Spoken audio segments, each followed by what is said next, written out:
Read. Oh, yes!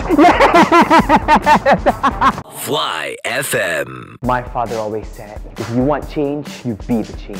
Right now, I will bring change to everywhere around the world. Say no to pineapple on pizza.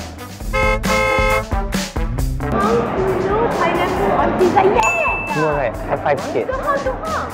You should be driving outside lah. Soalan ni adalah Honk kalau abang tak nak pineapple atas pizza. So kalau abang rasa macam tak patut ada pineapple atas pizza, abang Honk. Nak? We just lost the vote, guys. Yes! That's my species, thank you. You're hot. Oh my god. It's okay, anything for no pineapple on pizza. I want to make a change in this world. Baca ni bang. Honk lah, Honk je bang. Terima kasih. Yes! Dude, why would you ever have pineapples on pizza? Wait, please. Honk! Yes! Yes, thank you! Yes, honk, just honk. Yes! I'm sorry lah, if you guys like pineapples on pizza, y'all are on the losing team. That's all I'm saying. Win. Your vote counts too, you know. Would you honk or would you not honk?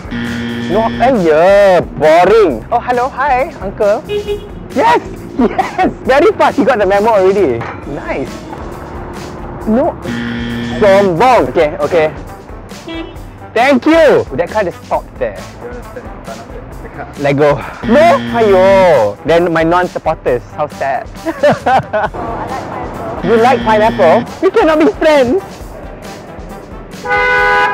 Yes! My man. So I guess that is the end of today's world-changing step. Till next time, folks. Yeah, no pineapple on pizza.